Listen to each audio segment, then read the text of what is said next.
Department of Foods and Nutrition of Valala College for Women. Today we are going to discuss about plant tissue culture and its applications. Plant tissue culture is a process of growing and maintaining plant cells, tissues, or organs in a suitable growth medium under appropriate environmental conditions. This is a revolutionary technique allows the scientists to regenerate complete plants from small tissue pieces. This concept was emerged from cell theory, which was developed by Schleiden and Skivan in the 1980s, establishing that all living organisms are made up of cells, and this led to the understanding cell totipotency, the remarkable ability of a plant cell to regenerate into a complete plant. The history behind this plant tissue culture will be the Gottlieb Haberland. He is known to be the father of plant tissue culture.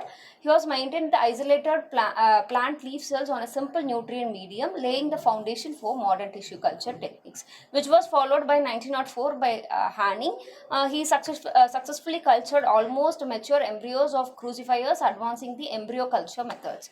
In 1964, it was done by Maheshwari and Guha, which they produced the haploid plants from the pollen grains by culturing anthers of datura, revolutionizing the plant breeding. The basic steps involved in plant tissue culture, the first one is the explant selection. The suitable explant, like small pieces of differentiated tissues with regeneration ability, can be selected, and the sterilization should be took place by washing the explant with the disinfecting agents like sodium hypochlorite and distilled water. The culture transfer to be done, the transfer to the sterilized explant to suitable nutrient medium under the appropriate condition. The nutrient medium will be discussed in the following slides. And the growth monitoring should be done, and it should be allowed to growth in the culture medium within the controlled growth chambers or tissue culture rooms. The plant regeneration will took place, and the plant can be transferred after the acclimatization or transfer to a greenhouse or fields. So the nutrient media, as I discussed that earlier, the nutrient media is defined as a combination of various nutrients and inorganic salts which is necessary for the survival of cells and tissues in vitro. These carefully formulated solutions provide all the essential elements for a growth of plants and development in the laboratory conditions. The pH of nutrient media is maintained between 5 to 6, which is acidic and medium. For every plant tissue culture experiment, a new culture medium is designed depending upon the requirements and the type of the explant which is used. So the constituents of nutrient media, there are four different constituents which is given in this slide. There is organic nutrients, inorganic nutrients, other complex nutrients, growth hormones, along with other. So the organic nutrients which contain carbon and nitrogen sources, which composed of glucose, fructose and sucrose, amino acids and vitamins. And in inorganic constituents, nitrogen, sulfur, calcium, sodium, magnesium, phosphorus, potassium, which is required in large quantities, followed by micronutrients like zinc, manganese, boron, iron, molybdenum and copper, which is required in trace amounts. Growth hormones like cytokinins, auxins and gibberellins are used. Cytokinins helps in the cell division and differentiation. Auxins helps in root differentiation and cell division. Gibberellins for growth regulation. Other components like complex nutrients like coconut milk, yeast extract and tomato juice can be used. And agar, which is an polysaccharide solidifying agent which was extracted from the red algae, can be used as a component of nutrient media. So there are different types of nutrient media, which is White's medium, MS medium, B5 medium, nuts medium and woody plant medium. White's medium was developed by White in 1940s. The characteristics of that medium is it contains lower nitrate concentration, which is used for root culture techniques, and MS medium, which was developed by Murasage and Skoog in 1962. The characteristic of this medium is high ammonia, nitrate and potassium, and which is the most commonly used medium. And B5 medium, which was developed by Gomberg group, which contains higher nitrate and potassium and lower ammonia than the MS medium. And nuts medium, which was developed by Nuts and Nuts in 1969, it contains half of the MS medium macronutrients, which is used for anther culture. And woody plant medium, which was developed by Macon and Lloyd in 1980. It contains higher sulfates and lower ionic concentration, which is used for the development of ornamental shrubs. So the in vitro culture methods are classified into explant culture, organ culture, protoplast culture, callus culture, and cell suspension culture.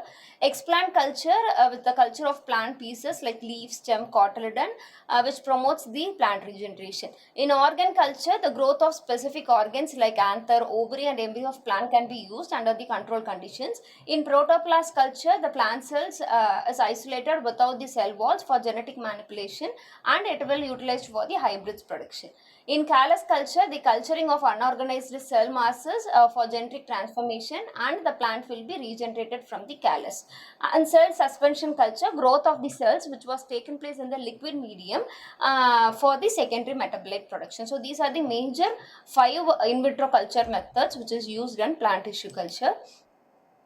The cell suspension culture techniques has been classified into batch culture and continuous culture.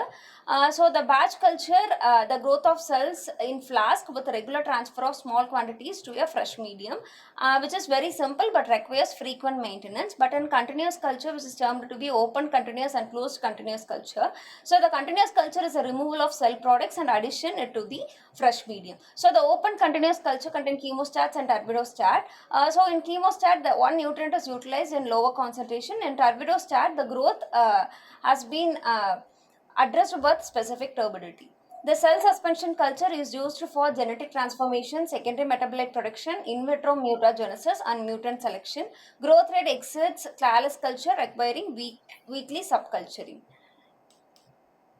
So the specialized organ culture methods will be anther culture, pollen culture, embryo culture, and ovary culture. So in anther culture, the production of haploid plants by growing the anthers requires careful developmental stage selection and colchicine treatment for diploid conversion.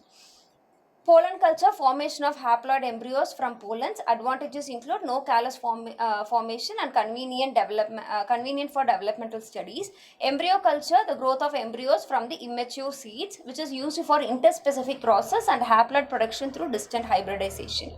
Ovary culture, it is a production of haploid varieties through gynogenesis. Cold pre-treatment will improve the success rates. So the laboratory requirements which is essential for plant tissue culture, which is medium preparation area. So a separate area necessary for culture media preparation situated away from the working room to avoid the interference and contamination. Sterile room and laminar flow hood required for distribution of medium into plates or flask, inoculation procedures, and subculturing operations under aseptic conditions. Constant temperature room, which is essential incubator providing constant temperature of about 25 degrees Celsius for cell growth and adequate light supply to growing plant cells or tissues.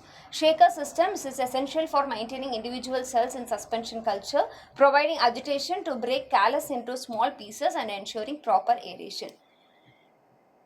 Washing and storage facility, a dedicated area equipped with a large sink, hot and cold running water, a distillation or water purification apparatus, a pipette washer, drying racks, and cleaning brushes. This area is also used for keeping, weighing, and storing chemicals and glassware. Media preparation room, a separate room with adequate bench space for chemicals, labware, culture vessels, and closures. Essential fixed equipment which includes hot plates and magnetic stirrers, digital pH meter and electronic balance, water bath and Bunsen burners, autoclave or vertical steam sterilizer, refrigerator for storing stock solutions, vitamins, and growth hormones, which prevents the degradation and contamination in stored solutions. Culture vessel storage racks and an oven for drying glassware. And aseptic transfer area, this is the most critical zone where the explants are excised and inoculated and subcultured under sterile condition. The traditional method, open laboratory bench maintained clean and dry. Modern method is a closed plastic or glass transfer chamber which is like laminar airflow cabinet which is fitted with a UVC tube.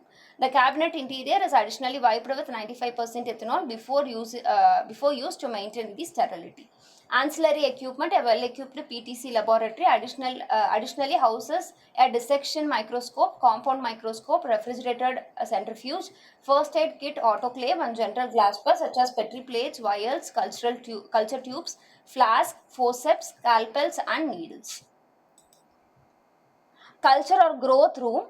which is also known as incubation room. Environmental parameters like temperature, humidity, light intensity, quality, and photoperiod are precisely regulated as they directly govern the morphogenesis and biosynthesis. Temperature is generally maintained between 25 degrees Celsius and 27 degrees Celsius. For stage 1 and stage 2 micropropagation cultures, a light intensity of approximately 1000 LUX is optimum. Stage 3 requires 3000 to 10,000 LUX. Cell suspension cultures are agitated on an orbital shaker or aeration instrument for uniform aeration and growth. Alternating light or dark photoperiods, commonly 16 hours for light and 8 hours of dark, are used depending on the species and the objective of the culture. Sterile environment system, which is sterile room design, complete sterile room with UV lamps, proper lighting, waste management and controlled entry system for maintaining aseptic conditions. Laminar flow hoods, horizontal and vertical laminar flow systems with HEPA filters, ensuring contamination free air circulation for tissue culture work. High efficiency particulate air filters with electric blowers, ensuring sterile airflow and contamination control in work areas in the air filtration system.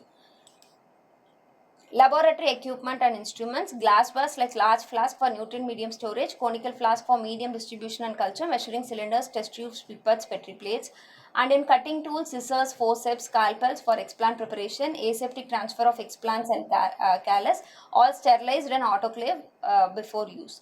For measurement and sterilization, pH meter, balance, weighing balance, electric weighing balance, spirit lamp for aseptic transfer, and autoclave for sterilizing all the equipments.